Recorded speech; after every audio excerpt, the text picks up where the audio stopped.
झाली, माझ्यावर हल्ला झाला, त्यानंतर ती गतिमान झाली आणि कालही बुलढाणा चिखली ज्या ठिकाणी खेडेकर साहेब राहतात त्या ठिकाणी मराठा सेवा संघाच्या परिवाराच्या सगळ्या लोकांची मीटिंग झाली आणि संभाजी ब्रिगेड सामाजिक आणि राजकीय हे सगळे लोक एकत्र येतील, कारण आम्ही एकाच विचाराने काम करू।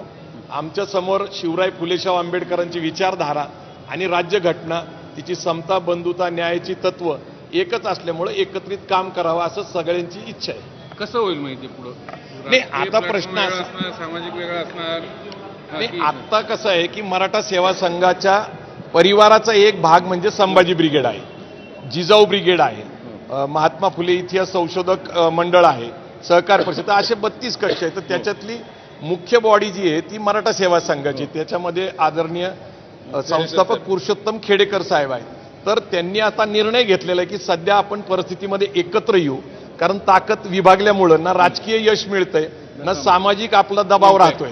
तर सांस्कृतिक सामाजिक दबाव हा संभाजी ब्रिगेडचा मूळ विषय आहे आणि राजकारण विरहित संघटना ही जी त्याचं मुख्य उद्देश होता। तर आता बघावं लागेल, कारण मराठा सेवा संघ हा निर्णय घेईल की राजकारणात पुढे जायचं का समाजकारण पुढे जायचं।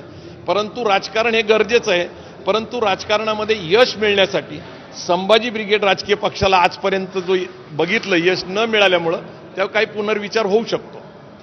मग आता हे सगळे दोन्ही एकत्रीकरण झाल्यानंतर ऑब्व्हियसली या संघटनामध्ये आजही प्रवीणदादा गायकवाड आणि संभाजी ब्रिगेड एक समीकरण आहे, ते पुढे असंच राहणार कंटिन्यू? नाही, संभाजी ब्रिगेडचा मी प्रदेशाध्यक्ष राहीलच असं नाहीये, परंतु संभाजी ब्रिगेडचा एक नेता म्हणून, प्रमुख म्हणून मी ते कार्यरत राहील। कारण आपण जर बघितलं तर खेडेकर साहेबांनी 2005लाच मराठा सेवा संघाचा राजीनामा दिला, परंतु ते सातत्याने सक्रिय राहिले, अनेक लोक प्रदेशाध्यक्ष म्हणून काम केले, पण त्यांचं जे महत्व आहे, त्यांचं जे सामाजिक चळवळीतलं महत्व आहे ते तसंच राहतं। त्यामुळे आपण सतत कार्यरत राहिलं तर संभाजी ब्रिगेडचं प्रदेशाध्यक्षपद असलंच पाहिजे असं काही नाहीये। बरं, आता तुम्ही पोलीस संरक्षण मिळालं, तुम्हाला साहेबांनी सांगितलं, तुम्ही घेतलंय, पुरेसा आहे का? कसा बंदोबस्त आहे? नाही, पुरेसा बंदोबस्त आहे आणि तसं काही काळजी करण्याची परिस्थिती नाहीये।